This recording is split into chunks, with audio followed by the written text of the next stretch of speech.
Цаано эзний ивэл хэрвэл дүүрнүү хажууд ах トゥ ус руу хараад ивэл дүүрэн 18 он дуусгаж байна шүү дээ гэж би хэлдэг. Сануулъя. За үүнээс гадна бас өчигдөр манай цуглааны 2 охин YBM-ийн дагалдагч бэлтгэгч сургуулийн 3 сарынхаа курсыг дуусгасан. За өнөөдрөөс эхлээд тэр хоёр маань 2 сарын туршид Хятад болон Орос руу, Хятад руу, тэгээ хөдөө орон нутгийн 3 газар руу гээд нийтдээ 4 газар руу 2-7 хоногийн хугацаатайгаар илгээлтийн аялалд явж байна. 2 сарын илгээлт.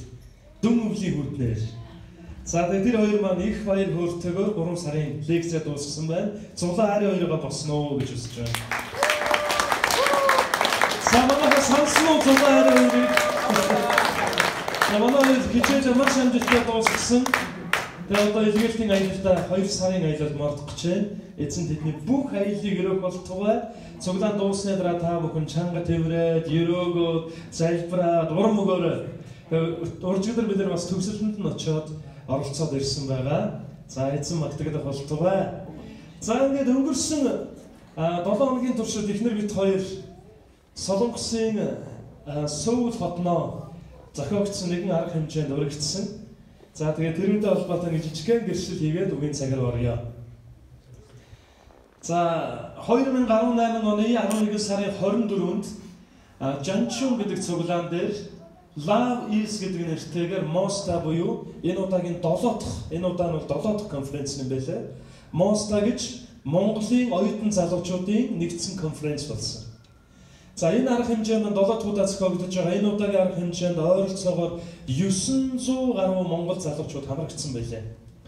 Тэгэхээр Солонгост ажиллаж амьдарч байгаа монгол залуучууд 900 гаруй хүн нэг дор цугларна гэдэг бол ер нь Солонгост болж байгаа хамгийн том арга хэмжээний нэг юм байна.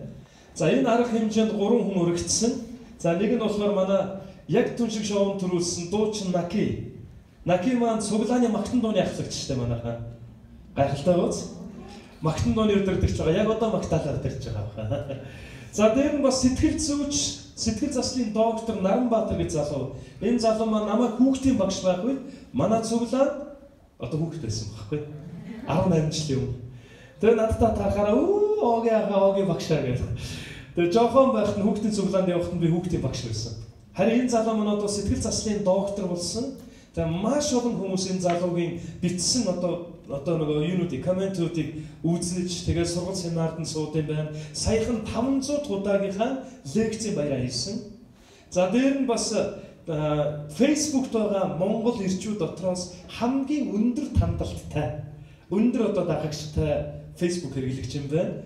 Ерөөсө бичсэн пост болгоны хүмүүс үзэж урам маамж лайк дардаг. За тэргээр нь бас тодруулаад өрсөн юм байна. За энэ наадалт байгаа залуу болохоор нэг цуглааны пастор залуу байна. За ингээд бид гурав өргөцсөн. Эхлээд эзэндээ талархал өргөж бас гэрчилмээр байна. 2018 он гарах үед эхнэр битээр ярилцаа сууж байлаа. Энэ онд хоёулаа аль улс руу очих вэ? Тэгээ бид хоёр нэг 4 улсыг бодсон. Нэг нь Хятад, нөгөөх нь Филиппин, нөгөөх нь Орос. За тэгээд Солонгос руу явъя гэж. Одоо он гарахаас өмнө Орос руу явж болох гэдэг. Харин Солонгос руу явах тал дээр бид хоёр залбирч ирсэн. Эхэцэн минь та боломж өгөөрэй гэж гуйж байсан. Гэр бүлээрээ явмаар хамт явмаар гэж. Харин гайхалтай нь юу болсон гэхээр 8 сарын дунд үед байна уу Солонгосоос уцтаа Оги Бастра бид нар Моста гэдэг конференц дээр таныг номлогчоор урьх гэсэн юм аа. Та сайн мэдээ номлож гэрчлэл хийж өгөөч. Тэгээ бид нар таныг урьхсан та хариу өгөөч гэсэн. Тэгэхээр би нэлээд бодож байгаад хариу өгье гэдээ эргээд дахиж холбогдонгуудаа за очиж болж байна. Виз яах вэ? Зардал яаж шийдэх үү? Та хэрэг одоо энэ дээр яг яаж шийдэх вэ? Ямар хөө төлөвлөгөө байгаа гэж. Харин нөгөө улсууд маань юу гэсэн хэрэг та их нэртэйгээ хоёулаа ирж болно. Хэрвээ та хоёр ирэх гэвэл бид нар визийг гаргаж өгнө. Дээр нь бас бид нар ирж очих зардлыг өгнө. Очоод байрлах буудлын мөнгийг бид нар төлнө. Тэгээ буудлын мөнгө буудлаа байж байгаа хугацаанд өглөө өдөр оройны хоолыг бид нар бас өгнө. Тэгэхээр бид нар зүгээр нэрс очих хэрэгтэй болоод байна. Тэгээд эзэн хангасан. 100% эзэн хангасан. Яг 18 он эхлэх үед эзэн залбирч байсны дагуу эзэн Солонгос руу яваад тэнд үйлчлэх боломж өгсөн. За ингээд эхнэр бид хоёр 11 сарын 20-нд Улаанбаатараас Инчоны онгоцны буудлын руу нислээ. За Монголоос очиж байгаа пасторуудын хувьд бол ер нь бид нар ч айгу энгийн задгаа шүү дээ. Ирүүн дээрээс ахалтай нэг пастор, эхнэр нь шарамстай хоёр хүн очсон. Солонгос пасторууд бол ирүүн дээрээс ахалтай байдаггүй, эхнэр нь заавал харамстай байдаг. Тэгээ бид тэр очиод эндээ жоохон санаа зовж ялаа, би ирүүн дээрээс ахалтай авсан, эхнэр маань үсээ хараад бодсон шүү дээ. Усын явуул ясын дагаа гэж. Гайхах шүү дээ. Ч то Монголоос нэг пастор ирлээ гэсэн өөрөө ямар сахалтай байж, эхнэр нь шарамстай байж. Ёсонд нийцэхгүй Солонгост бол. За тэгээ бид тэр 11 сарын 20-нд очсон. Маш олон сайхан ах トゥ ус бидний хүлээж авсан. Солонгосын Герван гэж цуглааны пастор бид хоёрыг Библийн сургуулийн анги. Тэгээд ангийн маань пастор хүлээж авч тэдний гэрт байрлаад маргааш нь бид нэр Инчонд байдаг Бүгдэн гэдэг цуглаан дээр номлохоор очсон. Энэ болохоор яг залбирлын цуглаан байсан. Тэгээд Солонгос цуглаан Монголд үйлчилж байсан Солонгос миссионер тэр доор байгаа Пак Менсиок миссионер маань намайг орчуулсан байгаа. Тэгээд 70 нас хүрж байгаа энэ цуглаандаа 30 жил үйлчилж байгаа пастор яг өөдөөс хараа суучсан. Урд нь бол тэр пастрын номлолыг сонсон. Үнэхээр супер номлодог, үнэхээр тосолгоотой номлодог пастор. Яг урдаас тийм тосолгоотой хараа суухаар сандардаг гэлээ. Би ч уг нь гайгүй сандардгүй гараад нэлээд сандарсан. За дээр нь бас их олон зүйлүүд болсон. Тэрийг явцын нь ярина. За ингээд бас олон цуглаануудаар битээр айлчилсан. Энэ болохоор Хангук Чуан гэдэг цуглаан байна. Энэ цуглаанд байгаа монголчуудтайгаа нөхөрлөж бүтэн сайн цуглаанд номлосон. За тэр манай цуглааны содоо байж байгаа шүү дээ. Харж байна уу? Таньж байна уу? Тэр болон сэгэр замцтай. Содоо байна. За содоо маань Хангук Чуан цуглаанд явж байгаа юм байна. Нилээ холоос явдаг. Цуглаанд явахын тулд бүтэн сайдар болгон 40 мянган вон зарцуулдаг гэсэн. Монгол мөнгөөр 100 мянган төгрөг.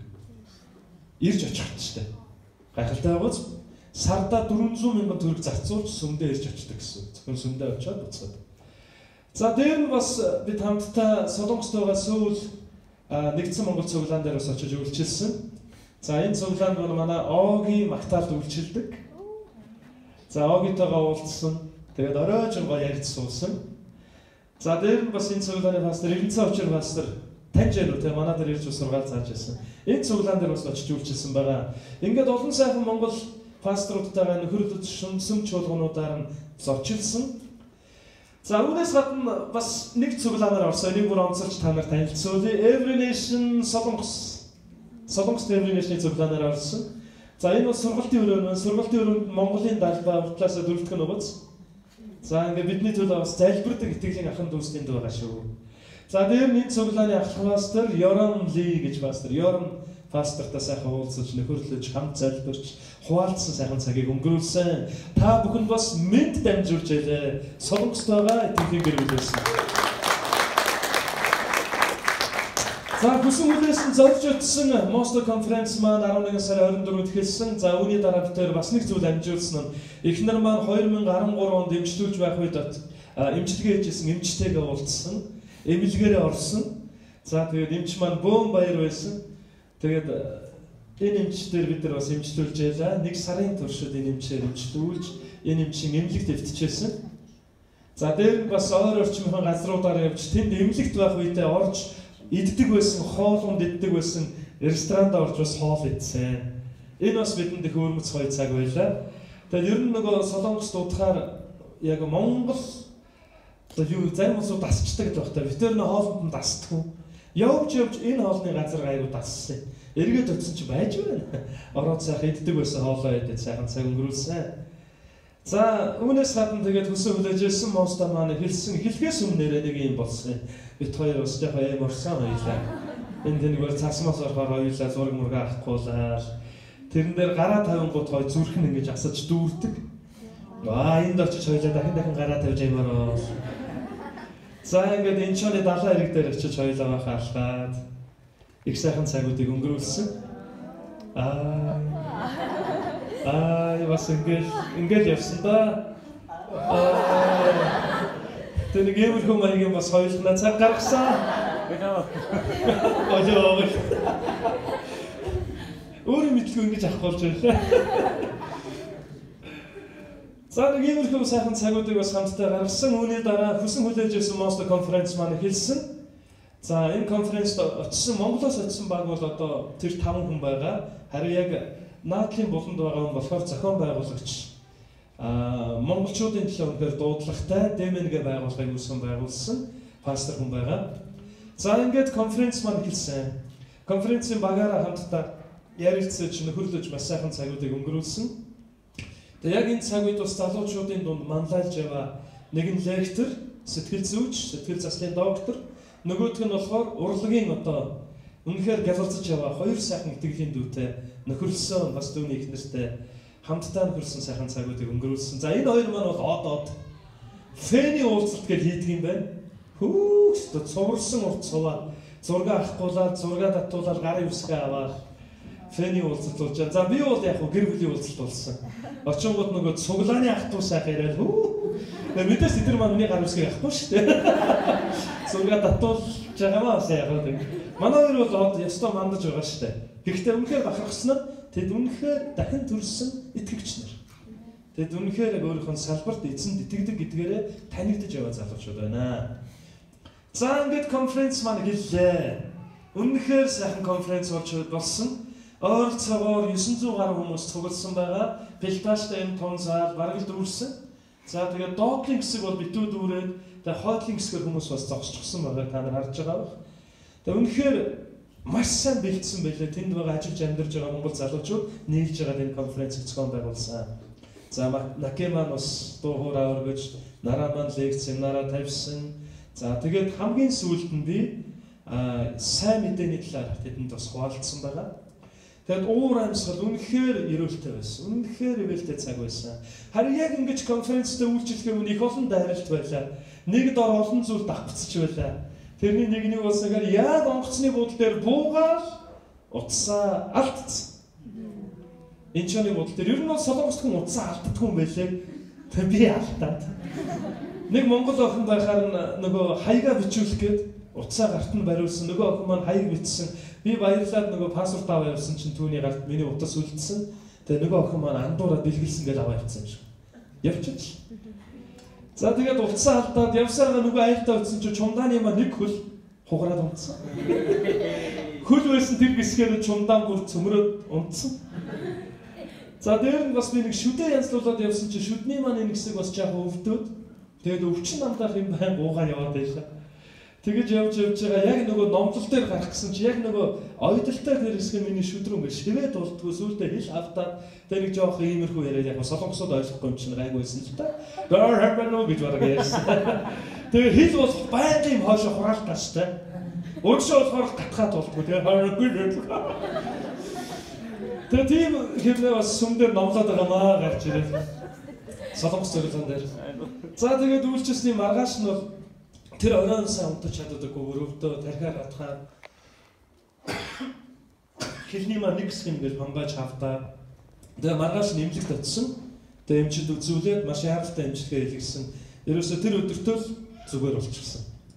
Тэгээ ер нь энэ бүх зүйлүүдийг хэрэгцүүлээд ингээд бодсон чинь яг үгийг номлох юм надтай бас нэлээд олон шуурга тулсан юм байна гэж бодсон. Нэг дор олон юм давхцсан баг. Чумдааны үйл хагараад л тэгээд утсаа алдаад тэгээд хэлвтөл ингээд баах юм болсон. Гэхдээ яг энэ мостоо дээр үнэхээр олон итгэгч биш монголчууд бас ирсэн. Тэгээд эзнийг бас таньж мэдэх алхам тэдэнд өрд үнэхээр ойрцсон байхаа гэж бодож байна. За ингээд мостоо маань сайхан болсон. Үүний дараа бид хоёр бас радиод оролцсон Христчин радио. One CCM гэдэг Монгол Христчин радио. Манай Огийн маань бас энд үйлчлэлт юм байлээ. Тэгээ хамтдаа энэ радиод оролцож хамт эзнийг гэрчилж магтаал өргөж сайхан цагуудыг өнгөрүүлсэн. За ингээд тэр үеэр бас цуглааныхаа хүмүүстэй уулзсан Үүрэ маань байна, Оги маань байна, за манай Содоо байна, үүнээс гадна бас Алимаа маань байна. Өөр бас хоёр хүн байгаа, тэр хоёртойгоо уулзч чадаагүй. За нэг нь болохоор манай Болроо, Чэжүүд угаараа ирж амжаагүй. Саруул маань бас нэлээд хоол угаараа ирж амжаагүй. Урангоо маань бас тэнд явж ирсэн нэрээ. Хүү хайгаад уулзаал өнгөрсөн, нэг мэдсэн гараад алуу гацсан байсан. Зураг авах чадаагүй. За ингээд цуглааныхантайгаа уулзсан. Явсан бүх зүйлийн ар дээр алдарн бидний эзэнд байх болтугай. Тэр биднийг үнэхээр газар нутгуудаар аялуулж өөрийнхөө алдрын төлөө энэ дэлхийн үндсэг булан бүр тавьж болтугай. Ирээдүйд та бидний дундаас ч гэсэн нийгмийн давхрах бүрлөө дэлхийн олон улс орн руу явж бурхны үгийг тунхаглах гэрчлэх хүмүүс гарч ирэх болтугай. Амен. За өнөөдөр бүгд хамтдаа үгийн цаг руу орцгоё. Өнөөдрийн үгийн гарчиг сонио. Хэний ч хүсэхгүй амьдрал гинэ. Тэгээ энэ айгүй зөөлөн маягаар би гарчиг өгсөн байхгүй. Харин яг шууд толгоонд орж ирж байгаа гарчиг болохоор их сонин нэр байсан. Тэгээ энэ нэр нь болохоор их сонио.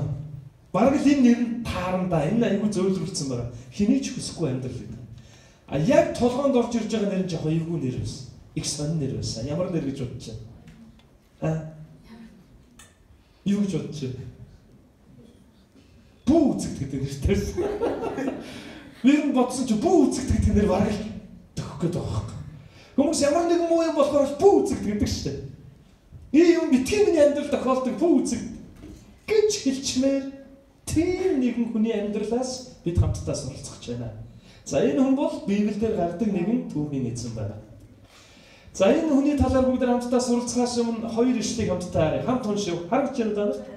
За уншиг 3 Сорилтыг тэсвэрлдэг хүн ерөөлтэй. Учир нь тэр соригдчихоо эзний өөрийг нь хайрлагчдад амласан амийн тэтмийг хүлээн авна. За энэ үгнээс гол үг нь юу гэж? Сорилтыг тэсвэрлдэг хүн ерөөлтэй гэдэг. За хамтдаа хэлээ 3 Сорилтыг тэсвэрлдэг хүн ерөөлтэй. За хоёр дахь ишлэгийг хамтдаа уншиг 3 Ах トゥ нар минь ээ, элдгийн сорилтанд ортой үүнийг бүрэн баяр хөөргөж үз. Та нарын итгэлийн сорилт тэсвэр хатуужлыг төрүүлдэг гэдгийг та нар мэдэх билээ. Тэсвэр хатуужл нь төгс үр дүнтэй байг. Тэгвэл та нар юугаарч дутахгүй төгс бүрэн бүтэн байна гэсэн. За энэ хоёр ишлэгийг та бүхэн маань энэ сургаалын туршид санаарай. Эхнийх нь болохоор гол үг нь сорилтыг тэсвэрлдэг хүн ерөөлтэй. Хоёр дахь нь сорилтанд орохдоо үнийг бүрэн баяр хөөргөж үзээрэй гэсэн. Хажууд байгаа найз руу гараад хэлтэй. Сорилтанд орохдоо бүрэн баяр хөөргөж үзээрэй гэж. Танаас би нэг юм асууя. Баярлах үедээ кайф авдаг уу, зовх үедээ кайфтай байдаг байх юм. Зовж кайф авдаг хүн байна уу? Бүр зовж кайф авдаг. Би мах өднөр өвдөлт аваад, мөнгө төгрөггүй болоод ядуураад, хүмүүст үзэн ядагдаад, муудлуулаад, 9 шидээрээ хэлүүлэхээр бүр нэг кайф аваад, нэх гоё амьдрал нэг сайн болдог юм байна уу? Йоо өнөөдөр чи ямар гоё олон удаа муулуулваа.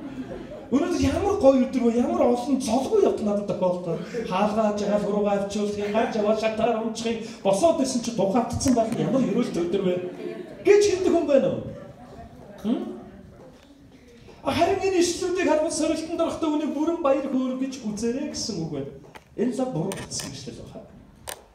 За харин өнөөдөр бүгд нэг сонирхолтой хүний амьдралын түүхээс хамтдаа суралцсан. Энэ ишлэгийг бас хамтаарай. 3 Бурхныг хайрладаг, түүний зорилгын дагуу дуудагдсан хүмүүс тохиолддог бүхий л зүйл эцэст тэдний сайн сайхны төлөө байдаг гэдгийг бид мэднэ. За ингээд ямар хүний талаар бид хамтдаа үзэх юм бэ? Энэ хүний нэр бол Йов. Йовын амьдралын талаар үз. Дуулал номын яг өмнөхөн байдаг энэ ном. Йов гэдэг хүний талаар гарч байгаа энэ ном. Христ итгэгчдэр бидний хувьд бол маш үнцэнтэй утга агуулгатай ном гэдгийг бид төдийлөн ойлгодоггүй. Зүгээр л нэг зовсон хүний түүх байна гэж ойлгоод байдаг. Гэтэл Йовын амьдралаас бид асар олон үннийг таньж мэдэж сурж болно. Бүгд хамтдаа эхлээд Йов номын 1-р бүлгийн 1-ээс 5-р ишлэгийг хамт уншъя. Ууц хэмээх нутагт Йов гэгч нэгэн хүн байлаа. Тэрээр гинцэнгүй шулуун шудраг бурхнаас имэдэг болоод бузар муугаас зайлдаг хүн байваа. 2-3 дугаар ишлэлдэр түүнд 7 хүү 3 охин төржээ. Тэрээр 7,000 хонь, 3,000 тэмээ, 500 хос өхөр ба 500 эмээлчид асар олон зарц бүхий эд хөрөнгөтэй хүн байлаа. Тэр хүн дорны бүхий хүмүүсийн дундаас хамгийн агуу нэгэн байжээ. 4-5 дугаар ишлэл түүний хөвгүүд өөрсдийн өдөртөө бие биенийхээр цугларцгаан найрладаг байсан ба өөрсдийн 3 эгч дүүсийг хамтдаа нууж идэхээр үлдэг байлаа. Тэдний ээлжид баяр наадмын өдрүүд өндөрлөхөд Йов өглөөлтөн босож тэднийг дуудаж авчруулан ариусгаад хүүхэд бүрийнхэн тоогоор шатаалт дахил хүргэдэг байлаа. Учир нь Йов миний хөвгүүд нүгэл үлдэн сэтгэлдээ бурхныг хараасан байж магадгүй гэвэ. Йов үргэлж ийхүү үлддэг байгаа гэсэн. Тэгэхээр Йов номын 1-р бүлгийн 1-ээс 5-р ишлэгийг харвал хүн болгоны хүсэж мөрөөддөг амьдрал харагддаг. Йов ямар хүн байсан гэсэн бэ? Баян. Чинэлэг хүн байсан. Энэ донд баян амьдрмаар хүн байна уу? Эсвэл би ядуу амьдрах мөрөөдөлтэй гэж байгаа юм байна уу? Хүн болгоны зүрх сэтгэл чинэлэг байх юмсан, дутагдахгүй байх юмсан гэдэг хүсэл байдаг. Энэ хүсэл нь буруу биш. Бурхан ч гэсэн бидний хангалуун байгаасаа гэж хүсдэг. Харин Йовын амьдрал бол чинэлэг байсан. Тэр бол мянгат малчин байтугай байсан байж. Тэр асар болон хон ямаа үхэртэй, илжигтэй. За үүнээс гадна Йов олон найз нөхөдтэй хүн байсан. Хэрвээ бид өргөжлөлтөд түүхийг харуул Йовтай уулзахын тулд 3 газраас найзууд нэрдэг. 3 газар нутаг орон дамнан нөхөрлөж, найзалж, хил хязгаараа тэлсэн олон хүнээр хүрээлүүлсэн олон хүмүүсийн дунд алдар нэр цуутай хүн байсан гэсэн. Өргөжлөлтөд харуул бас Бурханаас эмээдэг хүн байсан. Түүнээс гадна тэр үнэхээр зөвхт хүн байсан. Тэгээд дээр нь бас нэр хүндтэй хүн байсан. Дорны бүх хүмүүсээс Йов хамгийн нэр хүндтэй хүн байлаа гэж. Улаанбаатарын бүх орсон суугчдаас хамгийн нэр хүндтэй хүн байлаа гэж таны тухай ярил яах вэ? Гоё юу? Гоё үстэй. Нэр хүндтэй амьдрахыг хүсдэг хүн байна уу? Ямар ч нэр хүндгүй амьдрмаар гэдэг хүн байна уу? Улаанбаатарчуудаас хамгийн нэр хүнд хүн шүү дээ энэ одоо. Энэ ураг Улаанбаатараас явсан дээрээ гэмээр хотын нэр одоо тагаадах юм аа. Харин таныг харах юм бол энэ манай хотын хамгийн нэр хүндтэй хүн явж байна. Пүүх мөөж явж байна шүү дээ. Манай хотын хамгийн нэр хүндтэй иргэн. Гэж хэлэгдэхээр амьдрал сайхан үстэй. Хэрвээ Йовын энэ амьдралыг дүгнэвэл ийм үг гарч ирж байна. Тэр бол үнэхээр амжилттай амьдарч байсан. Йов номын 1-р бүлгийн 1-ээс 5-р эшлэгийг харвал Йов ийм амжилттай амьдарч явах үед түүний амьдралд нэг зүйл тохиолдсон. За энэ зүйл тохиолдохдоо хинээс санаа гарсан бэ гэхээр бидний амьдралд оролцож баяр хөөргийг маань хулгай хийдэг адгийн уу ерөн сүнс Бурхны оршууданд Бурхны огт хөвгүүдийн дунд яваад орцсон байдаг. За тэгээ Бурхан өөрийн огт хөвгүүдтэй уулзж байсан ч дунд нь муу сүнс байж байгаа гэнэ. Тэгээ Бурхан харсан. Тэгээ хэлсэн чи юу гэж байна? За би түүхийг та нарт овчилж Библиэр байгаа хэсгийг ярьж өгч шүү дээ. За тэгсэн чинь Бурхан муу ерөн сүнс юу гэсэн бэ гэхээр өө би газар дэлхийгээр хэрэн тэнүүчилж аваад хүрээдэрлээ. Тэгсэн чинь Бурхан нэг зүйлийг хэлдэг. Миний дагалдагч, миний хүн болох Йовын талаар чи юу гэж бодож байна? Газар дэлхий дээр түүн шиг ухаалаг хүчтэй хүн байхгүй дээ. Түүн шиг бузар муугаас зайлдаг зөв замаар алхдаг хүн байхгүй дээ. Гэж хэлсэн чинь муу ерөөс хэлж юм гинэ. Та түүнийг өндөр хан хэрэм шиг хамгаалчаад хэрэгтэй бүх зүйлийг хангаад мал хүүгийг үржүүлээд та түүнд аль эрдэнэс хэрэгтэй бүх зүйлийг өрөөчөөд байхад тэр таныг дагахгүй гэд яадаг юм. Өрөөгдсөн нэг хангалуун. Дээр нь тэр ууз гэдэг нутагч нь ерөөсөө Йовын л мал байд юм байлээ шүү дээ баг. Гэж муу ерөөсөөс хэлж. Тэгэнгუут нь муу ерөөсөөс өргөжлөлөө юу гэсэн бэ гэхээр гэхдээ Бурхан нэг юм хэлээ. Хэрвээ Йовд байгаа энэ бүх үнэтэй зүйлийг авчихвал түүний нэр хүндэд алга болчихвол түүний бүх бахархлууд нь байхгүй болчихвол тэр таныг харааж танаас урвах нь гарцаагүй штэ гэж хэлдэг. Харин Бурхан юу гэсэн бэ гэхээр муу сүнсний өмнө Йовоор бахархдаг. Чи тэднийг авч болно. Гэсэн ч Йов намайг дагах болно. Харин чи аминд нь бити хүрээрэй гэдэг.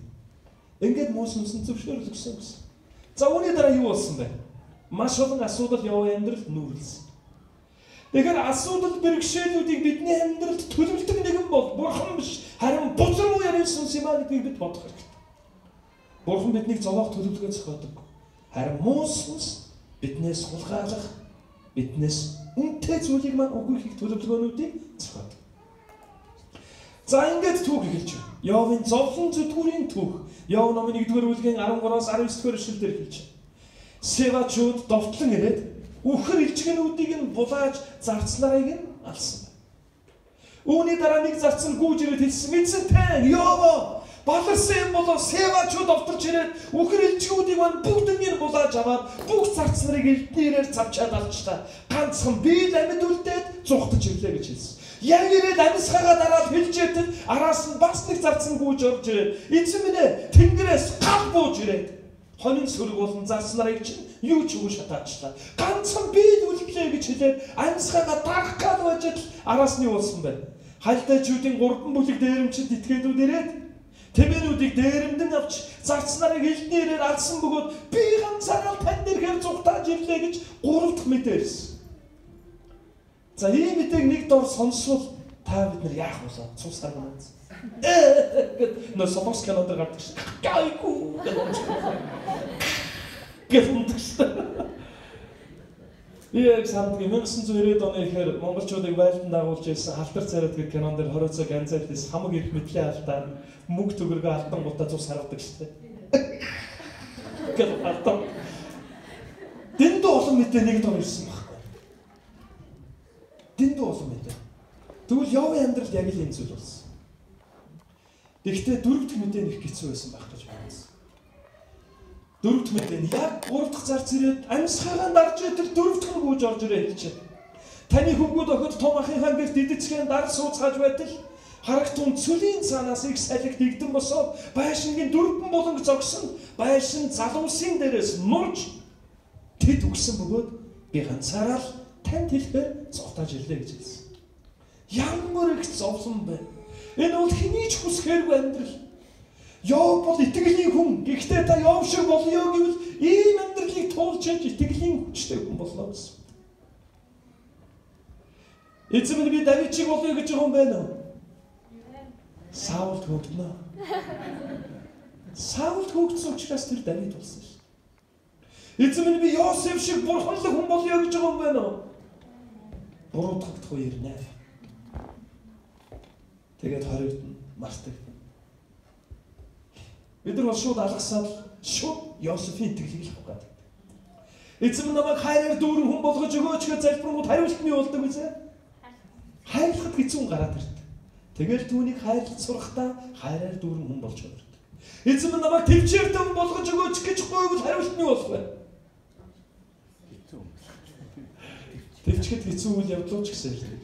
Харин яг төвчээрийн сургуулийг дамжиж өнгөрөхдөө хад суусан эр хүн ухаалаг эмэгтэй болно гэсэн. Йовын амьдралд ийм олон зовлон зүдгүүр ирсэн гэхэд Библиэлд хэлэгдсэн бичигдсэн хүмүүсээс хамгийн их зовсон хүн бол Йов. Нэг суурин дээр нэг өдрийн дотор араас сан сүрэл бүр байж болох бүх сүрэл түүний амьдрал дээр ирсэн. Харин ийм зүйл болсон ч Йовын хариулт юу байсан бэ? Бүгд харъя. Йов номын 1-р бүлгийн 20-аас 22 дугаар шүү. Тэгэхэд Йов босоод өө гашуун насрах байсан учраас нөмөргөө мурж толгоон үсэн босуудан газар унж мөргөөд амнаасаа ийхүү хэлсэн. Тэрээр ихийнхэн хэвлийнээс би нүцгэн ирсэн. Би тийшээгээ нүцгэн буцнаа. Эзэн өгсөн, эзэн зайлуулан авлаа. Эзний нэр алтар шиг. Энэ бүхэн болж байхад Йов нүгэл хийсэнгүй, бурхныг ч буруутгасангүй. Йовын түүх Библиэлд бичигдэж үлдэхтэй.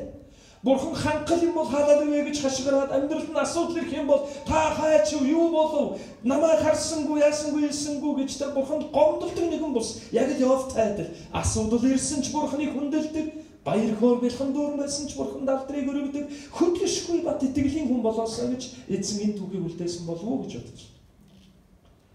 Ах дүүс минь, таны амьдралд асуудал бэрхшээл ирэх үед та Бурханыг хэрхэн магтдаг вэ? Таны амьдралд баян чинэлэг байж илбэг хангалуун байх үед Бурханыг магтаж байсан бол харин дутагдж гачигдах үедээ та хэрхэн Бурханыг магтдаг вэ?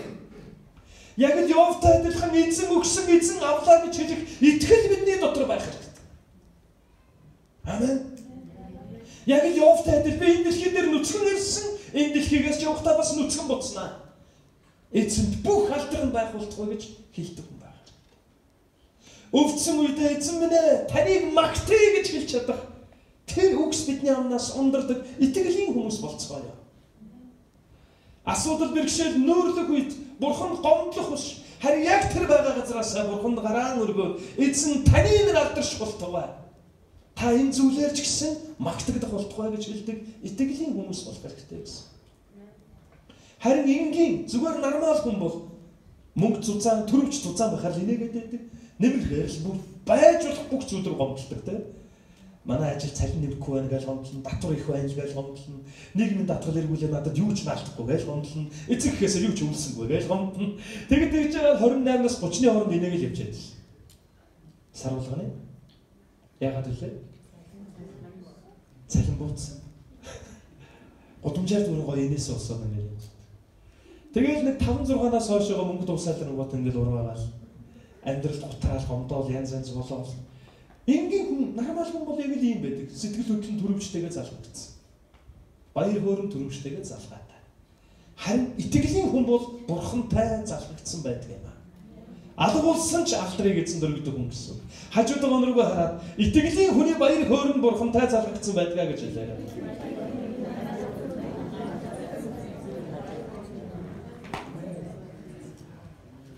За, Йовын түүхээс өргөжлүүлээ бүгдээр хамтдаа маш хурдан 3 гол дүрийг суралцснаа. Маш олон туслах дүр, 3 гол дүр Йовын түүхэнд гарна.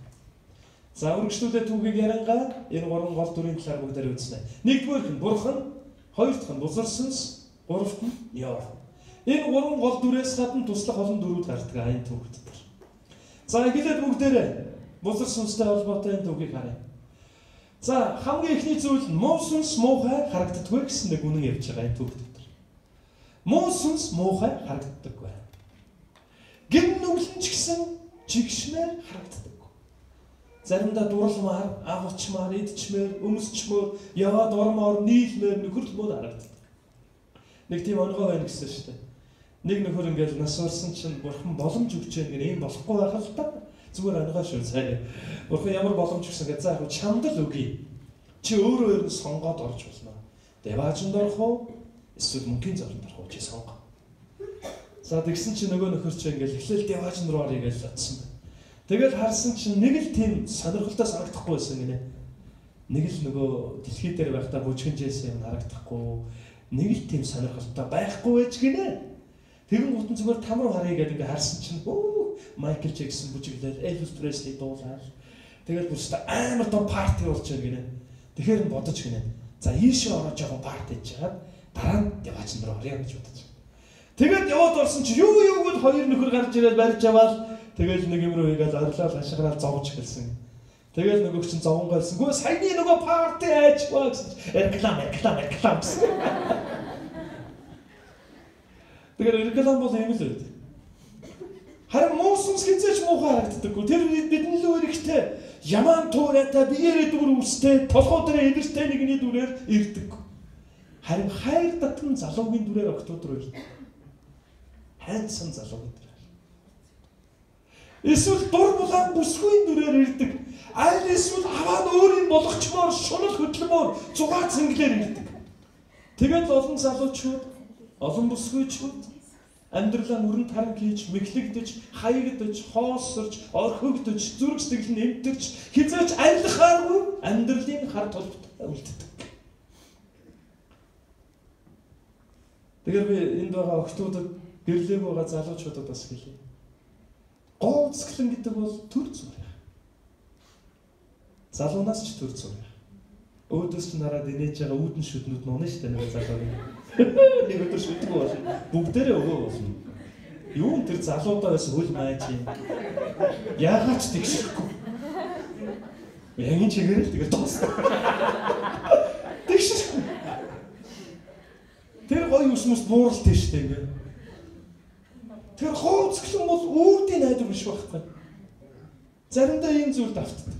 Гаднах корпуст нь анхаарал татдаг. Корпустай бүх мэдээлэл сонголтноо корпустай холбоотой. Өстой гоё корпустай. Хөөрхөн залуу, хөөрхөн бүсгүй.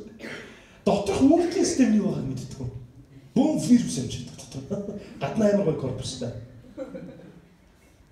Бөөн handsome, бөөн beautiful. Яг Мосес муу харагддаггүй гэж хэлсэнээр бурхан л таньсан. Харин бурханы тэнгэрч нар болон бурханы оршихуйд үйлчилдэг тэнгэрлэг биесүүд муу сүнсийг хараад таниагүй. Энэ одоо юу гэж байна гэж хэн ч хэлээгүй. Бурхан л хараад таньсан. Чи юу хийж яваа бэ? Тэгэхээр муу ерийн сүнс ч гэсэн яг дүрэн хувиргаж Библиэлд бас хэлэхдээ тэр бол гэрлийн тэнгэрчтэй адилхан тэнгэрлэг сүр жавхлантай харагддаг гэж байна. За дээр нь бас Библиэлдээс яг Йов номон дээрээс харвал тэр хэрэг хисүүлчиж яваад ирлээ гэж бурхан хэлдэг. Библиэлдээс харвал муу ерийн сүнс энэ дэлхийгээр хэрэг хисүүлчлэхдээ нэг зүйлийг дандаа хайдгаа гэж хэлсэн байдаг. Тэрний үгээр оргонжуулах газар. Муу ерийн сүнсэнд оргонох газар хэрэгтэй гинэ. Амьдрах байр хэрэгтэй. Тэр нь ямар байр юм болов? Энканто тавар юм болов? Тэр нь гин нүгэлд дурлсан хүний амьдрал. Муу сүнс хүний дотор амьдардаг. Түгээр барахгүй тэр гим нүгэлтэй хүний үн цэнээр хоололж амьдардаг. Заримдаа өөрийн мэдлгүй муу юм сэтэж, муу юм бодож, өөрийн мэдлгүй төрхөн уур гаргаж, өөрийн мэдлгүй бодлохгүй ярьдаг. Энэ нь юу болчихвоо? Дараа нь ярьсныхаа дараа яаж залруулах гэж заларч чадахгүй олон муу юм хийцэн ярьсан үлдсэн явж байна. Шалтгаан дотор нь муу сүнс амьдарч байгаа хүн яг л ухаангүй адгуус шиг, яг л утсан күгэлтэй шиг муу ярийн сүнсний гаргал болтгоо гэсэн. Уумаргүй санагдсан ч уучаад байдаг. Уурмаргүй санагдсан ч уурчаад байдаг. Тэгээд дараа нь бодохдоо миний зам чанар, миний ёс суртахуун, миний хүн чанар мохоо болчихлоо гэдэг. Үгүй ээ. Муу сүнс бидний амьдралд орж ирэх үед бид маш олон ёрын үйлдэлүүдээр дүүрдэг. Тэр хэрэг Есүсч явдаг. Библиэлд бас эзэн Есүс хэлэхдээ муу сүнс хүний дотроос гараад усгүй ангамд газраар хэрэглэж байгаа буцаж ирээд өөрийнхөө амьдарч байсан гэр орондоо орё гэж хэлдэг тухай гарч байна. Тэгэхээр муу сүнс гин нүгэлд дуртай хүний дотор орон гэрээ засдаг гэсэн. Харин бурханд захирагддаг хүний дотор түмэнд байх цай олддоггүй гэсэн. Өшөө бас Явн номон дээр нэг зүйл гарч байгаа. Тэр бидэнд сорилтуудыг төлөвлөдөг авчирдаг. Библиэлд Яаков номон дээр бурхан хизээч хэнийг сордоггүй гэж хэлсэн байна. Харин хүн хоёр янзын шалтгаанаас болоод соригддаг. Нэгдүгээрт нь гим нүгэл үлдээд ёрын зүйл давтахаараа соригддаг. Хоёрдугаар нь бурхан бидний амьдралд сорилтыг зүгээр зөвшөөрдөг. Энэ нь шалгалт гэсэн үг байна. Шалгалт. За 2 дугаар Коринт 11:14-ийг бүгдээр харъя. Сатан ч гэсэн өөрийгөө гэрлийн тэнгэрлэгч болгон хувиргадаг учраас гайхалгалгаа гинэ. Сатан буюу муу Есүс өөрийгөө гэрлийн тэнгэрлэгч болгон хувиргадаг. Тэр хизээж бидний лүү муухай дүртэй ирдэггүй байна. Тийм учраас Сатан Йовын амьдралд гамшиг авцарсан, суурин дээрээ бүхий төрөнгө алга болсон. Үүнээс гадна Йовын амьдралд хүчирхийлэл ирсэн, Севачууд ирээ дээрэмдсэн, Халдайчууд ирээ дээрэмдсэн. За үүнээс гадна юу болсон бэ? Йовын амьдралд хагцал ирсэн, үр хүүхдүүдээс хагцсан, үнцэнтэй зүйлүүд нь байхгүй болж хоосорсон. Үүнээс гадна Йовын амьдралд өвчин эмгэг ирсэн. Тэгээд Йов бүх зүйлээ алдаа зогсохгүй сүлд нь бүх биеэр нь яр шарх туурсан байна. Дээр нь бас үүнийг дагаад ганцаардал ирсэн, маш олон буруутгал ирсэн. За энэ олон зүйл таны амьдралд бүгдээрээ нэг дор байвал та бодоод үзтээ хинч хүсмээргүй амьдрал гоц. Гамшиг, хагцал, хүчирхийлэл, хоосрол, өвчин, эмгэг, буруутгал, ганцаардал энэ бүх зүйл Йовын амьдралыг дүүргэсэн. Йовын харин итгэлийн өчлөл нь юу байсан бэ?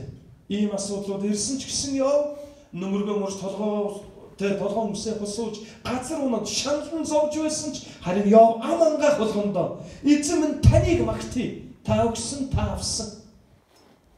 Би танд гомдлохгүй. Юу ч болсон та бол миний бурхан гэж эзнийг дагаж хүндэлж байсан гэсэн. Харин бузар сүнсний талаар Библиэр юу гэж хэлдэг вэ гэхээр тэр бидний өдөр шөнөгүй буруутгадаг гэж Илчил номын 12 дугаар бүлгийн 10 дугаар эшлэлээр хэлсэн байдаг. Тэр бол гарамгай буруутгагч. Йов бүх зүйлээ алдаад өвчин дусаа та төсөөлөд үзтээ хөлийн уулнаасаа толгоон өрөө хүртлээ Йов яр шарханд баригдсан. Тэгээд хогийн цэг дээр суугаад ваарны хилтер хийгээд өнөөх яр шархаа майжж байсан. Ямар их зовлон, ямар их ганцаардал, ямар их хоосрол, ямар их гашуудал байна. Юу ч үгүй болсны дээр өөрөө итгэшгүй өвчин тус. Харин тэр үед түүний эхнэр ирээд Йовд хэлдэг. Йов, чи ийм байхад хүртэл бурхныгаа хүндэлсээр байх уу? Ийм зүйл болцоод байхад чи бурхандаа талархал өргөд байх уу? Чи бурхныгаа хараагаад үхэж чи гэж хэлсэн. Заримдаа бидний амьдралд зовлон зүдгүр ирдэг. Итгэгч хүн гэхээр л тархлагдсан. Аль эсвэл итгэгч хүн гэхээр л дархан цаацтай амтан шиг болчтгүй. Манай гэр бүлд ч гэсэн зовлон ирсэн. 2004 онд бид хоёрыг гэрлэх үед ихнэр маань бидээ өвчтэй байсан. Өвчин хүндэрсээр 2012 онд ихнэр маань хөл дээр явах битгий зогсож чадахгүй хэвтрийн байдалтай болсон. Олон хүмүүс яг л Йов дээрээ ихнэр нь хэлсэн үгтэй адил зүйлийг бидэнд хэлж байсан. Чиний бурхан чамайг идгээхгүй. Танай бурхан чиний ихнэрийг идгээхгүй. Ингэсэн ч гэсэн бурхныгаа хүндлээд байх уу? Нэг удаа тэр бөөдөр очиж ганд очоно мөн шурч чааш. Мэргэн төргөн чаддаг хүнрүү очооч гэж хэлж байсан. Харин хөдлөшгүй үнэн бол энэ дэлхийн ертөнцийг ам амьдралыг бүтээсэн цор ганц л бурхан байна. Тэр бурхан байсан, тэр одоо ч байна. Бидний амьдрал зовлон ирсэн ч, баяр хөөр дүүрэн байсан ч тэр амь амьдралыг захирдаг бурхан хэвээрээ гэсэн. Тэгээд эхнэр нь Йовд хэлсэн үгтэй яг адилхан үгийг бас шивнэж хэлж байсан. Харин эхнэр маань нэг орой ингэж хэлж байсан. Эзэн намайг идгээ гэж би олон өдөр гуйсан. Гэхдээ эзэн намайг заавал идгээ хүртээ биш. Эзэн намайг идгээхгүй байсан ч тэр бурхан хэвээрээ л гэсэн. Би идэхгүй байсан ч тэр алдрыг авах ёстой. Өөр ямар ч бурхан байхгүй бөгөөд хүний гараар зурсан, шавсан, бодсон, сэтгэгсэн тэр шинэ шидэнд би хизээч мөрөхгүй.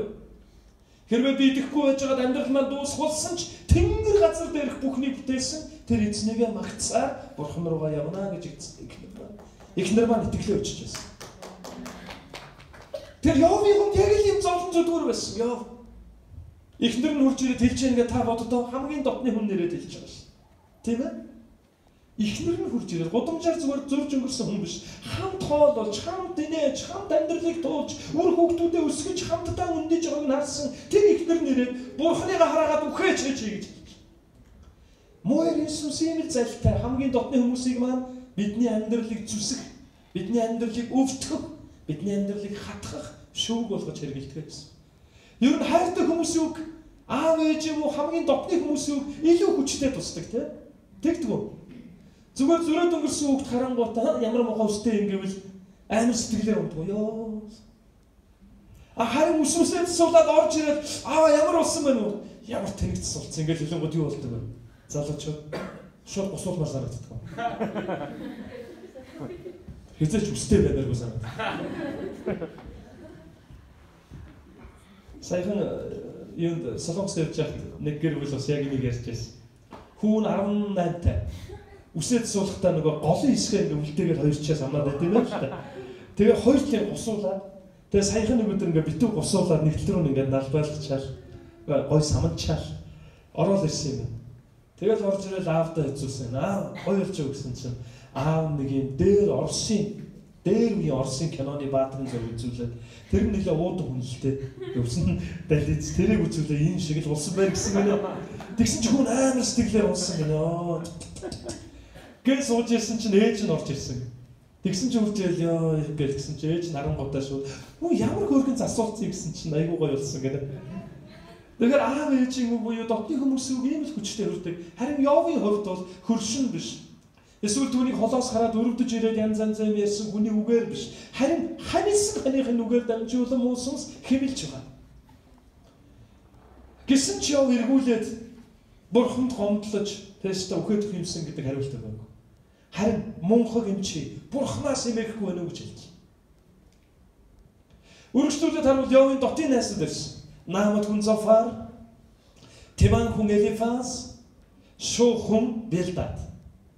Гурван газараас дотны найзууд нь ирсэн. Тэд бол баян чирээлэг хүмүүс байсан. Тэд Йовтай хамт найрлаж, найрны чирээнд хамтдаа сууж, хамт найнаа хийж, хамтдаа хөрөнгөөн тоолож, баярлаж, догдолж, хөрөнгө оруулалт хийж, хамтдаа газар тариалан яаж боол худалдаж авч юу гэдэг те баян чирээлэг амьдрал руу хөрлөж явсан гурван найз.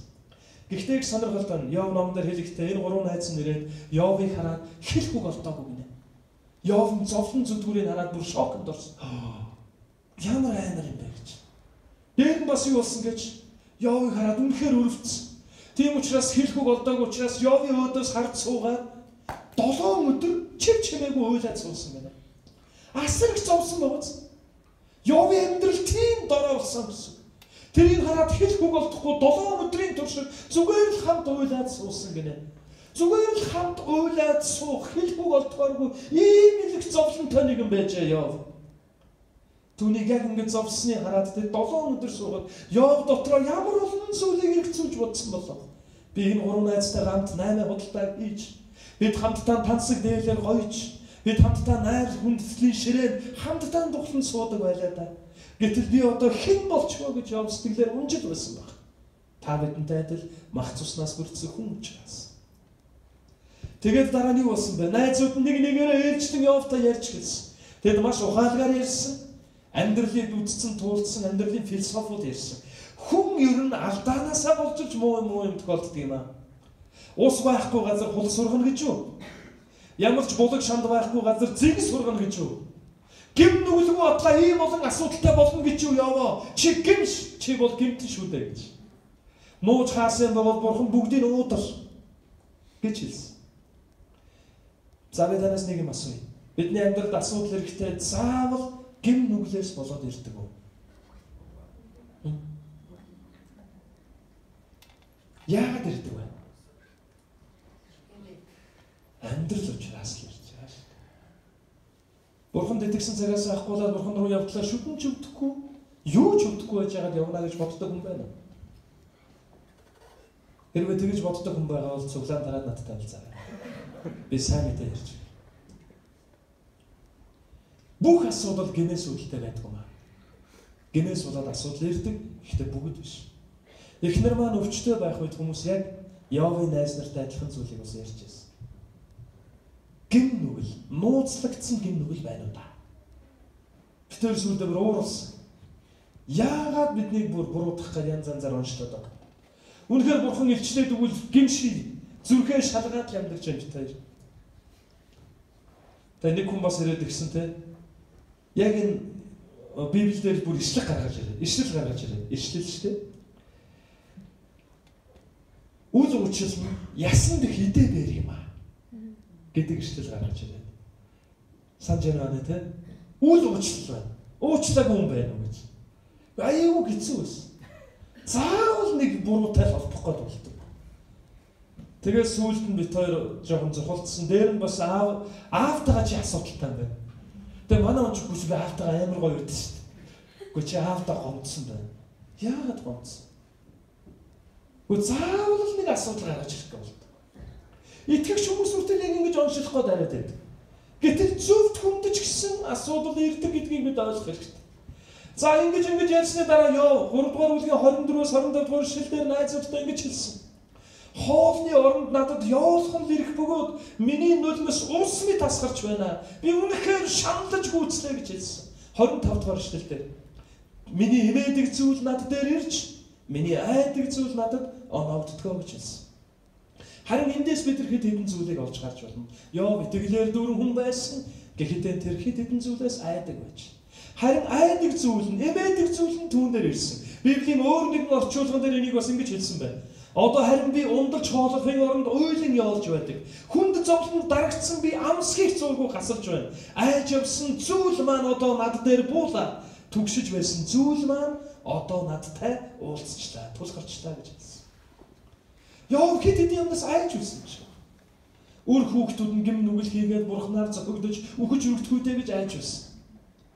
Түүгээр барахгүй яв малхгүй эсвэл өөрт нь байгаа үнцэнтэй зүйлүүд алдагдахгүй гэж бас айж үлж.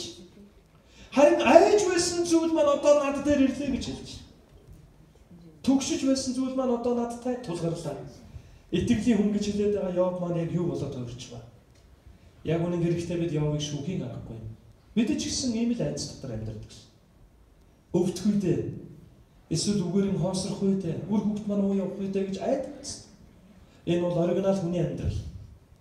Бид нар харангуйтаа явыг тэгвэл итгэлийн хүн биш байж гэж шүүх хэрэггүй гэсэн. Бид ч гэсэн яг л ийм л байр суурин дээр олон удаа боддог шүү дээ. Мөн явын амьдралыг харуул явд хэд хэдэн юм байсан. Нууцхан айдас байсан, төгшүүр байсан. Зөвхөн хүндэж гисэн асуудал бэрхшээл ирдгээ гэдгийг бид явын амьдралаас бас харж байна. Явын амьдрал нэгдүгээр бүлгийн нэгдүгээр эшлэл дээр юу гэж хэлсэн бэлээ? Ууц хэмээг нутагт яв гэж хүн байлаа. Тэр бол бурхнаас хэмээдэг гимзэмгүй бузар муугаас зайлдаг хүн байлаа гэж. Бурхнаас хэмээдэг гимзэмгүй бузар муугаас зайлдаг хүнд яагаад асуудал ирж байна? Асуудал зөвхөн буруу хүн дээр ирдэг юм биш ээ. Бид бүгдээрээ л амьдарч байгаа учраас өвдөх, мөнгөгүй болох янз бүрийн асуудал бидэнд бас тохиолддог. Асар их цовлон буруутгал дундаж гисэн харин яв эзэн найдахыг сонгож байсан. Үүнд л гол утга учир байна. Асуудалгүй амьдрахыг бус. Асуудал ирсэн ч эзэн найдахыг сонгодог хүмүүс болох хэрэгтэй гэсэн. Амен. Ямар ч бэрхшээлгүй амьдралыг бурхан танд амлаагүй. Харин бэрхшээлийг даван туулах итгэл найдварыг амласан. Тэгээд бэрхшээл донд эзэн найдахыг бас ятгадаг гэсэн. Яг л явтай адил. Яв бас хариултыг нь олохгүй олон асуудал донд мухардаж байсан. Йов найзуудаас асар олон зүйл асуудаг, Бурханаас бас олон зүйлийг асуудаг. За харин хинч хүсэхгүй амьдрал гэж хэлж байгаа сургаалын 3 дахь төрийг маш хурдан харъя. Үүнээс өмнө нөгөө 2 ишлэл эргээд харъя. Сорилтыг төсвөрлөдөг хүн өрөөлтэй, элдвийн сорилтонд орохдоо үнийг баяр хөөр гэж үзээрэй. Йовын амьдрал 3 дахь төр Бурхан. Бурхан бол бүхний бүтээгч. Йов маш олон асуултыг Бурханаас асуусан. Та заримдаа бас Бурханаас ингэж асуумаар санагдахгүй байдаг уу? Бурхан нь яагаад ийм байгаа юм бэ? Яагаад тийм болцсон юм бэ? Яагаад ингээгүү юм бэ гэж. Маш олон асуултыг Бурханаас асуусан. Харин Бурхан дараа нь эргүүлээд Йов 70 орчим асуултыг асуусан байдаг. Тэр асуултууд нэг сонир. Тэнгэрт нар сарыг бүтээж байхад, оддыг би байрлуулж байхад, маргал 3 мичид 6-ыг би холбож байхад чи хаана байсан бэ яваа гэж. Харин Йов юу гэж хариулсан бэ? Йов юу ч хариулсан. Хаач байгаагүй ч гэж хариулсан. Бурхан танаас ингэж асуувал та яах вэ? Гэж хариулсан да тий. Би амьтдыг бүтээж байхад, уул толгодыг би хэлбэржүүлж байхад, далайн ус төрлөгийг би хэл хязгаарыг тогтоож байхад чи ер нь хаана байлаа яваа гэж асуусан. Йов юу гэж хариулсан бэ? Юу ч хэлээ. Үнэн дээр түнд хариулах юу ч байгаагүй. Харин энэ асуултуудын цаана Бурхан нэг зүйлийг хэлсэн. Би бол амьдралыг бүтээсэн Бурхан. Харин миний бүтээсэн тэр бүтээлүүд дотор байгаа нэг бүтээл нь чи шүү дээ гэдгийг Йовд ойлгосон. Йов бас 70 орчим асуулт асуудаг. Йов нэг ч хариулт хэлж чадаагүй. Мөн Йов номоос бид юу харах вэ гэвэл Бурхан бүхнийг чаддаг нэгэн гэдгийг бид хамтдаа харах. Бурхан гайхамшигтай бүтээлүүдийг бүтээсэн тухай ярьдаг. Үүгээр барахгүй Бурхан хүний амьдралд байгаа зовлон зүдвэрийг ч гэсэн төгсгөл болгож Бурхан сайн сайхныг сэргээж чадна гэдгийг ч гэсэн бид Йовын амьдралаас харж чадна гэсэн. Мөн Бурхан бүхнийг захирдаг гэдгийг Йов номноос бид нар бас харна. Мууяр Иесус ч гэсэн Бурханы эрх мэдэлд ор байдаг. Бид нар заримдаа ингэж эндүрдэг. Харанхуй хаанчлал, гэрлийн хаанчлал хоорондоо тэмцэлдээд, заримдаа харанхуй хаанчлал дийлээл, заримдаа гэрлийн хаанчлал дийлээл, заримдаа Бурхан ялаад, заримдаа муу сүнс ялаад. Ингэж боддог уу? Хэрвээ та ингэж боддог бол их байлгаатай кино үздэг юм байна. Харин Бурхан хизээж муу сүнстэй тэмцэлдэггүй. Бурхан бүхнийг захирдаг. Муу сүнсний хаанчлал, бузар сүнсний хаанчлал бүхлээрээ Бурханы эрх мэдлийн дор байна. Тэр бүхнийг захирдаг. Дээр нь Бурхан бол шагнагч. За бүгдээ хамт хэлье. Урваа. Бурхан бол шагнагч. Хамтдаа нэг ишлэгийг харъя. Еврей 11-р бүлэг. Итгэл бол бидний найдах зүйлсийн бодит байдал, харагдахгүй зүйлсийн баталгаа мөн. Учир нь үрдийн хүмүүс итгэлээрээ буюу түүгээр гэрчлэлийг хүлээн авсан. Тэр хүмүүсийн нэг нь бол Йов байсан. Тийм учраас Еврей 11-р бүлгийн 6-р эшлэлдэр итгэлгүйгээр таалагдана гэдэг боломжгүй юм аа гэсэн. Учир нь Бурхан руу ирж байгаа хүн тэр байдаг гэдэгт болон өөрийг нь хайдаг, өөрт нь итгэдэг хүмүүст тэр шагнагч нь болдог гэдэгт итгэх ёстой. Яагаад гэвэл Бурхан бол шагнагч. Йовын төгсгөл нь юу болж үүрсэн болоо? Йов маш олон асуудал бэрхшээлийг туулсан. Гэхдээ Йов номын 42-р бүлгийн 12-р эшлэлдэр эзэн Йовын сүүлчийн өдрүүдийг эхлэлээс нь илүү өрөөжэй гэж хэлсэн байдаг. Йовын эхлэл рүү бүгдээр эргээд очие. Йовд 7 хүү 3 охин байсан. 7,000 хонь байсан, 3,000 тэмээ, 500 хос үхэр, 500 эмэлчиг, асар олон зарц буй төрөнг байсан. Харин Бурхан түүний амьдралыг өрөөж, итгэл найдварыг шагнаж, түүний төгсгөлийг эхлэлээс нь илүү агуу болгосон. Дараа нь Йовын амьдрал яаж дууссан бэ? Яар шарханд баригдаад юу ч үгүй хоцорсон байсан Йовын итгэлийг Бурхан шагнаж, түүнэр ирж байсан бүх асуудлуудыг Бурхан төгсгөл болгож, Йовын амьдралыг дахин цэцэглүүлсэн. Йовд Бурхан дахиад 7 хүү 3 охин өгсөн. Хамгийн том охиныхан дээр Эмима. Оюуна пастрын том охиныг Эмима гэдэг шүү дээ. Цагаан дагтаа гэсэн утгатай. Хоёр дахь охиныхан дээр Керан хапух. Кесия, гурав дахь охиныхан дээр Керан хапух. Бүх нутаг даяар Йовын охин шиг үзэсгэлэнтэй эмэгтэй нэг ч олтоогүй гэнэ. Урд нь Йов алдартай байсан тий. Дорны бүх хүмүүсийн дунд алдартай байсан. Харин одоо юу болсон бэ? Хүүхдүүд нь алдартай болж. Тэрээр 7,000 хонтой байсан бол 14,000 хонтой болсон. хэд дахин өссөн бэ? 2 дахин өссөн. 500 хос үхэртэй байсан бол 1000 хос сарлагтай болсон. 3000 тэмээтэй байсан бол 6000 тэмээтэй болсон. 500 эмэлжигтэй байсан бол 1000 эмэлжигтэй байваа гэж. Үүний дараа Йов 140 жил амьдэрсэн гинэ. Яр шархан нэтгэрч, эд хөрөнгө нь аривжиж, үр хүүхэдтэй болж Йов 140 жил амьдэрч, үр ачнаар болох 4 үеэ үдсэн гинэ. Бурхан түүний амьдралыг өрөөсөн. Гэхдээ Йов 140 жил амьдраад дууссан. Харин итгэлийг эхлүүлэгч бөгөөд бүрэн дүүрэн төгсвчдэр эзэн бидний дотор өгсөн тэр авралаан бүрэн гүйцэд болгож 140 жил биш эзэнд найддаг хүмүүсийг үрдийн баяр хөөр амар амгалан хайр ивэл нэгүсэл бурхны ерөөл дотор амьдрах мөнгө ханаар биднийг ерөөсөн. Амен. Ариун Библиэд хэлэхдээ номлогч Югс 7-гийн 8 дээр хэрэг явдлын төгсгөл нь эхлээсээ чухал аж. Сэтгэлийн төвчээр нь зүрхний бардамлаас эрхэн буюу гэсэн. Яаж эхэлж байгаа нь чухал да гэхдээ хамгийн чухал зүйл биш. Яаж өрнөж байгаа нь чухал боловч хамгийн чухал зүйл биш. Харин яаж төгсөж байгаа нь чухал. Таны амьдрал дуусахдаа яаж төгсөх вэ? Та 50 жилийн дараах эсвэл эзэн рүү очихын өмнөх тэр амьдралынхаа төгсгөлийн цаг үеийг бодож үзээрэй. Эзнийг алдаршуулсан, элбэг хангалуун амьдэрсэн, үр хүүхэдтэй зөв үлгэр дурайлтай амьдрал үлдээсэн, баяр хөөр бэлгсэн, ялалтуурсан амьдралаар дуусвал ямар гоё вэ? Амен. Хэрэг явдлын төгсгөл нь эхлэлээс илүү чухал. Йовын эхлэлээс төгсгөл нь 2 дахин их ерөөл дотор байжээ. Хэний ч хүсэхгүй амьдрал гэсний сургаалаа бүгдээрээ дүгнээ дуусгах юм. Йов гэдэг номоос бид юу харж болох вэ? Муу сүнс муухай харагддаг юм аа. Тэр хэрэг эсвчилж явдаг, харин гэр нүгэлд дурлагч хүний амьдралд орж ирээд гэр орноон засаж тэр хүний дотор амьдардаг. Тэр бидэнд сорилтуудыг авчирдаг. Харин бузар сүнсний талаар Библиэлд сатан өөрийгөө гэрлийн тэнгэрлэгч болгон хоригдог учраас бид бас бодох ёстой гэдгийг хэлж байгаа. За дээр нь тэр бидний амьдрал гамшиг, хүчрхийлэл, хагцрал, хоосрол, өвчин эмгэр, ганцаардал, буруутгал гэж зүссэн бүрийн асуудлуудыг бидний амьдралд авчирдаг.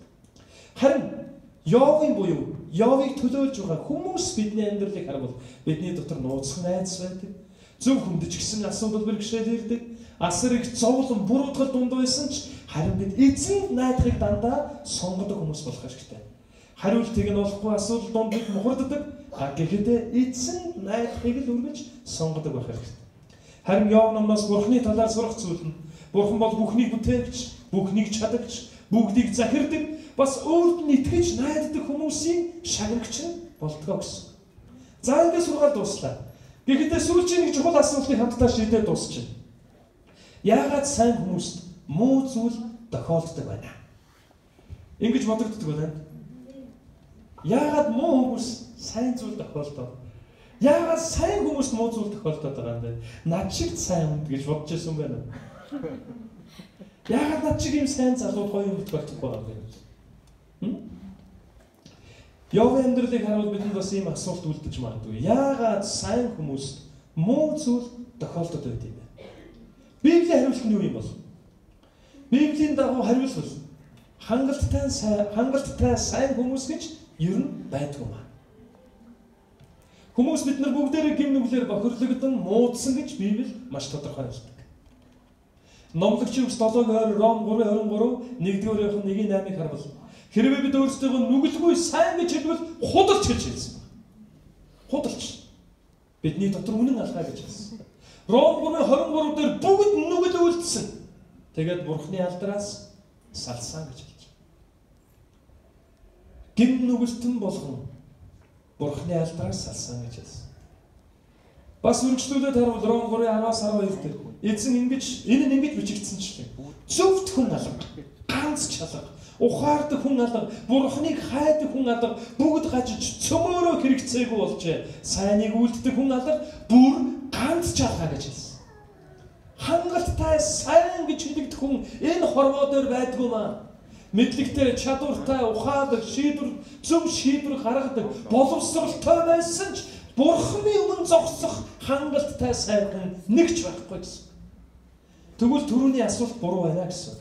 Яагаад сайн хүмүүст муу зүйл тохиолддог юм бэ? Харин үүний оронд бид нэр зөв асуулт асуух хэрэгтэй. Энэ нь юу вэ гэж? Яагаад тэгвэл гим нүгэлтэй муу хүмүүст сайн зүйл зөвшөөрөгдсөн болов? Та бид. Зөв бус бидэнд Бурхан сайн зүйлсийг бэлэг болгох нь ерөөсөн Ром 5:6-аас 8 дээр биднийг сул дорой байх үед Христ тогтоосон цагт Бурханлаг бус хүмүүсийн өмнөөс өгсөн билээ. Зөвхт хүний төлөө хэн нэгэн бараг өгөхгүй. Зөвхт бус хүний төлөө. Харин сайн хүний төлөө бол хэн нэгэн өгөхээр зүрхэлж магадгүй юм аа. Гэвч бидний нүгэлтнүүд байхад Христ бидний төлөө өгсөн үүгээрээ Бурхан биднийг хайрлах хайран харуулсан юм аа гэж хэлсэн. Тэгэхээр ах дүүс минь дүгнэлт нь юу байх вэ? Нэгүслэр бид итгэлээр аврагдсан. Энэ нь танараас биш, надаас биш. Харин Бурханы бэлэг бөгөөд Бурханы өмнө зогсох зөвхт байдал бидэнд бэлэг болж ирсэн. Тийм учраас хэн ч өөрөөрөө сайрахгүй болно гэж Эфес 2:8-аас 9-дэр хэлсэн. Ром 6:23 дээр учир нь нүглийн хөлс бол үгүй л харин Бурханы бэлэг бол бидний эзэн Христ Есүсийн доторх мөн хань мөн гэж хэлсэн. Хариулт нь юу вэ? Бид яагаад ч Бурханы өмнө хүлээн зөвшөөрөгдөхөөр хангалттай зөвхт нэгэн байж чадахгүй. Йов хүртэл Бурханы өмнө хүлээн зөвшөөрөгдөхөөр хангалттай зөвхт нэгэн байж чадаагүй гэсэн. Учир нь бидний ухаарал нь Бурханы өмнө мөнхөглөл. Бидний зөвхт байдал нь Бурханы өмнө гимнүгэл. Энэ дэлхий дээр Бурханы өмнө зогсох нэгч хангалттай зөвхт хүн байхгүй. Харин нэгүслэр Есүс эзний амиараа төлсөн төлөөсөөр дамжуулан бид Бурханы өмнө зогсох зөвхт нэгэн болтгоо гэсэн. Тэгэхээр өнөөдрийн сургаалаар дамжуулж Бурхан гэмт муу хүмүүст хангалттай сайн зүйлийг зөвшөөрсөн гэдгийг бид хамгийн сүүлд бас дүгнэлтэн дээр нэмж ойлгоод дуусгая. Энэ бол нэгүслэр ирсэн ерөөл. Бүгд хамтдаа судлаасаа босъё. Та өөрийнхөө амьдралд яагаад муу зүйл миний амьдралд тохиолдов? Юунаас болоод энэ олон муу зүйл байна вэ гэж гайхаж бодож байгаа бол. Яг энэ сургаал эхлэхийн өмнө хэлэгдсэнчлэн Ром 8:28 дугаар эшлэгийг тунгаан бодож үзээрэй. Бурхныг хайрладаг түүний замаар алах, түүний зорилгын дагуу амьдардаг хүмүүс тохиолддог бүх зүйл эцэстээ тэдний сайнны төлөө байдаг. Энэ нь биднийг хугалах, эмтлэх, зовоох зүйл биш. Харин хурцлах, итгэлээр барьж байгуулах, хац суулгах. Яг л гал шиг дүрлцэж биднийг шатааж байгаа мэт боловч алтыг галд цэвэршүүлдэг шиг биднийг улам илүү шижиг болгодог. Бурханаас ирсэн ерөөл болж хувирах боломжтой гэсэн. Харин нэг зүйлийг бодож үзээрэй. Та Бурханыг хайрлаж түүний зорилгын дагуу амьдарч байна. Йовд маш олон асуудал ирсэн. Гэсэн ч түүний аман дээр гомдол бус. Эзэн та өгсөн, та авсан. Эзэн таныг би магтъя гэж хэлсэн. Түүний зүрхэнд тэр бидэнтэй адил ингийн хүн байсан боловч зүрхэнд нь эзнийг хүндэлсэн хүндэтгэл, эзнээс инээсэн инээлт, эзнийг шилдэн харсан итгэл байсан. Тийм учраас Йов зовлон бэрхшээл ирсэн ч ам нээж Бурханы эсрэг юу ч дугаараагүй. Яг Ром 8:28 дээр хэлэгдсэнчлэн бас Яаков номын 1-р бүлэг дээр хэлэгдсэнчлэн тэр Бурханы өмнө Бурханд найдсан найдвараараа зогсож их эзэн та бол Бурхан. Би бол хүн шүү дээ. Та алдрыг авах болтугай. Би энэ дэлхий дээр нүцгэн ирсэн. Би бас эндээс нүцгэн буцнаа. Юу ч тохиолдсон. Та бол миний эзэн гэж түүнд алдрыг хэлсэн. Зовлон бэрхшээлтэйгээ тулалдаж байгаа хэн нэгэн байгаа бол тулалдахаа зогсоо. Харин нэг зүйлийг хийж хэл. Бурханд алдрыг өгөх. Асуудлуудтайгаа тулалдаж байгаа нэгэн байгаа бол тулалдахаа зогсоо. Бурханыг хайрл, түүний зорилгын дагуу амьдарч хэл. Йов сөхрөн суугаад бүх биеинд өвдөж байсан ч сөхрөн суугаад эзэнд магтаал өргөж байсан. Тэр хэнийг ч хараан зүгэж тэр бас Бурханы эсрэг гомдлон буфтнааг. Тэр эцсээ хүртэл эзэнд найдсан. Тэр чигээрээ дууссан ч яв дуусахад бэлэн байсан. Тэр үнэхээр хөдлөшгүй итгэлээр эзэнд найдаж байсан. Харин эзэн Йовын түүхийг яагаад Библиэд үлдээсэн бол биднэрт ч гэсэн зовлон ирдэг. Өвдөх үе байна, дутагдах үе байна. Харин тэр үедээ ч гэсэн эзэнд найддаг хүмүүс болох хэрэгтэй. Ингэж хэмээн бид ялалтаар дүүрэн амьдарч энэ газар дэлхий дээр эзнийг алдаршуулан амьдарч чадна гэсэн. Ах дүүс минь, танд ямар нэгэн зовлон байна уу? Бүгдээ нүдэ ханаад эзний өмнө ирье. Яг одоо би зовлонд туулж байна. Яг одоо надад шийдэхэд хэцүү асуудал байна гэж юм байгаа бол нүдэ хансан чигээрээ та байгаа газраа гараа эзэн дөрвөр. Таны гарыг эзэн харж байна. Яг надад одоо шийдэж чадахгүй хүнд хэцүү нөхцөл байдал байна гэж юм байгаа бол та гараа өргөр. Тэгээд яг өнөөдрийн сургаалаар дамжуулан таныг ятгамаар эзэн минь энэ зовлон авч энэ асуудлыг дуусгаач гэж яв хэлээгүй. Та өгсөн, та авсан, та алдрыг авалтгаа гэж тэр хэлсэн. Харин та тултгаан зогсоод эзэнд алдрыг өргөж хэлээрэй. Ром 8:28 дугаар эшлэл. Бурхныг хайрладаг, түүний зорилгын дагуу амьдарч байгаа хүмүүс тохиолддог бүх зүйл. Бурхны зорилгын дагуу дуудагдсан тэрхүү дуудлага дотроо алхаж байгаа хүмүүс тохиолддог бүх зүйл эцэстээ тэдний сайнны төлөө байх болно. Асуудлуудтай тулалдах нь биднийх биш юм. Харин асуудал дундаа ч гэсэн итгэлийн өцсөөр байх нь биднийх юм. Бүгдээрээ гараа эзэн сунгасан чигээр нүдэн ханаад эзэн минь таныг магтъя. Энэ асуудал дотроос ч гэсэн би танд алдрыг өргөе. Ирэх өдрүүд ч гэсэн амьдралд маань юу ч тохиолдсон. Миний амьдрал уулын орой дээр байгаа мэт хангалуун байсан ч, уулын бэлд байгаа мэт хүнд хэцүү байсан ч та алдрыг авах болно гэж бүгдээрээ эзэн тунхаглан итгэлийн өчөцгөөе. Бүгдээрээ хамтдаа эзний нэрээр залбирая. Оо эзэн, та алдрыг авах болно. Миний амьдралын бүх өдрүүдийн туршид та магтаалыг авах болно. Эзэн нэрж байгаа он жилүүдэд илбэг хангалуун байсан ч, дутагдаж хүнчилсэн ч амьдрал маань юу ч тохиолдсон би таныг магтах болно. Би танд итгэлийн өчөж миний эзэн та алдрыг авах тунхаглан зогсон. Тэр итгэлээр амьдралыг үсэж байна. Эзэн минь очир та миний най миний баяр хөөрөлөө эзэн. Халелуя Иесус. Эзэн минь миний амьдрал зовлон зүрхлсэн шоогтой. Хүүхдийн сүнсүүдээр үгүй эзэн. Харин өчүүхэн зовлон иргэлцэн нуур гэж зүг бүхэнд ч хүндэж байсан юм шиг. Харин одоо таныг магтах нэгний дөрвөр амьдрал байна Иесус. Эзэн минь энд байгаа бидний хинч өнөөдрийн үгэн дээр гарсан Йовтай адил зовлонг туулаагүй. Арараасан амьдрал маань бүхэлдээ нураад хөмөрч байгаа мэт тийм асуудлуудыг бид туучаагүй. Харин бидний амьдралд жижиг шажиг асуудал ирэх үед бид талархлаа мартаж, магтаалуудаа умартаж, таны өмнө гомдлож, өөр бусад хүмүүсийн өмнө ч гэсэн гомдож байсан бол биднийг өршөөгөөрэй. Харин эзэн бид үнэхээр танд алдрыг өргөж, өнөөдөр ч гэсэн асуудал бэрхшээл дундаасаа эзэн та алдрыг авалтгай гэж тунхагламаар байна эзэн.